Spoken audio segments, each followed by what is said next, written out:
The Lord, आप सभी को जय मसीह की। और व्यवस्था विवरण उसके 6 अध्याय में कुछ यूँ लिखा है कि तुम अपने प्रभु परमेश्वर की परीक्षा ना करना। बाइबल बताती है कि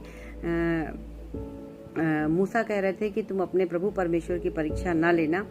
और आप जानते हैं कि जब यीशु मसीह की परीक्षा जब शैतान कर रहा था तो परमेश्वर ने भी इस बात को बोला था, प्रभु यीशु मसीह ने भी बोला था कि तुम अपने प्रभु परमेश्वर की परीक्षा ना करना। ऐसा बाइबल में लिखा हुआ है। बाइबल बताती है कि शैतान के किसी भी परीक्षा का उत्तर प्रभु यीशु मसीह ने नहीं दिया था। हर एक बात को लिखित वचन से जवाब दिया था और एक बात को बोला था कि तुम अपने प्रभु परमेश्वर की परीक्षा न करना। तो कभी परिस्थितियां आपके जीवन में ऐसी आती हैं जब लोग आपसे कहते हैं कि तुम यीशु मसीह को मानते हो तो तुम्हारे जीवन में ये क्यों नहीं हो रहा, तुम्हारे जीवन से घटी क्यों नहीं जा रही, तुम्हारे जीवन से कर्जा क्यों नहीं जा रहा, तुम्हारे जीवन के हालात क्यों नहीं बदल रहे हैं, मुश्किलात क्यों नहीं बदल रहे हैं, तुम्हारी पोजीशन अभी तक बदली नहीं है, 2 महीने भर हो गया, 2 महीने हो गया। आपका विश्वास मजबूत है लेकिन कई बार लोग आपके विश्वास को हिलाने की कोशिश करते हैं, हालात आपको बिगाड़ने की कोशिश करते हैं। शैतान कई बार ऐसी परीक्षाओं को लेकर आता है जिस प्रकार आप यीशु मसीह के जीवन को देखते हैं। यीशु मसीह को भूख लगी थी और शैतान कभी कह रहा पत्थर से रोटियां कह दो बन जाए, कभी उनकी स्थिति को देख रहा क्योंकि वो 40 दिन से जंगल में थे, उनकी कपड़े खराब हो गए होंगे, उनके चप्पल शायद घिस गए होंगे, तो वो धन और वैभव का लालच दे रहा था, है ना। और मुसीबत में थे, परेशानी में थे, हेल्पलेस थे, कोई सहायता उनके पास नहीं थी। तो वो शैतान ऐसा उनको भरमा रहा था कि अपने परमेश्वर की परीक्षा करो, तुम इधर से गिर जाओ उधर से गिर जाओ तो स्वर्गदूत आ जाएंगे। तो कई बार आपके पास सिचुएशन आती है, कई बार ऐसे मुश्किल आते हैं और कई बार परमेश्वर आपको जंगल के मार्ग में रखता है ताकि वो आपकी परीक्षा कर सके। लेकिन उस समय आप क्या करेंगे? उस समय क्या आप परमेश्वर से कुड़कुड़ाएंगे? क्या आप इजराइलियों की तरह हर बात पर परमेश्वर को ताने देंगे? नहीं।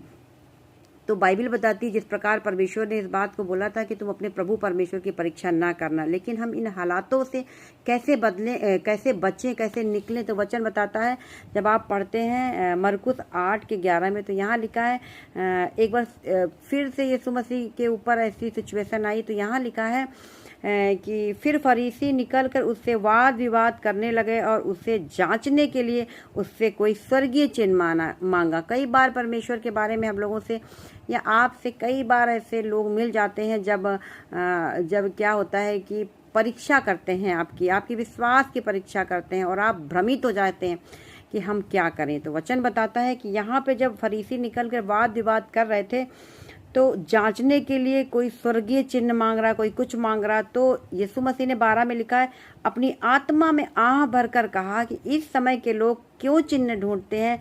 मैं तुमसे सच कहता हूँ इस समय के लोगों को कोई चिन्ह नहीं दिया जाएगा। परमेश्वर ने कहा था कि इस समय के लोगों को जो खुद गंदी चीज़ों में लिप्त हैं, जो खुद पापों में लिप्त हैं, जो 10 गंदे काम करके भी जाहिर नहीं होने देते हैं। 2 तरह के रूप होते हैं, पीछे कुछ और बाहर कुछ, अंदर कुछ बाहर कुछ। वो अपने घर वालों से भी वफादार नहीं होते, वो अपनी फैमिली से भी वफादार नहीं होते।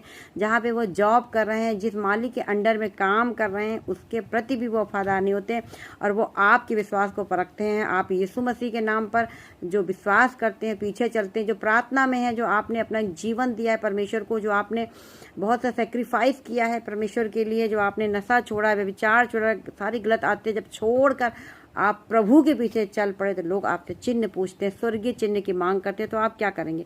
वचन बताता है यीशु मसीह ने कोई जवाब नहीं दिया था, लिखा है वो वहाँ से चला गया। सेम इसी तरह आपको करना है, ऐसे लोगों को उनके हालातों पे छोड़ देना है।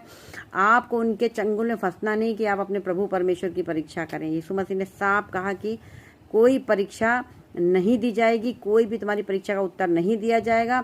ऐसे लोगों को उनके हालातों पे छोड़ दीजिए। जिस प्रकार प्रभु यीशु मसीह ने किया था उसी प्रकार से आपको इस कंडीशन से निकलना है। कोई वाद विवाद नहीं करना, कोई बहस नहीं करनी है, क्योंकि वचन में लिखा है, यीशु मसीह ने कहा था कि इस समय के लोगों को कोई चिन्ह नहीं दिया जाएगा। हालेलुया।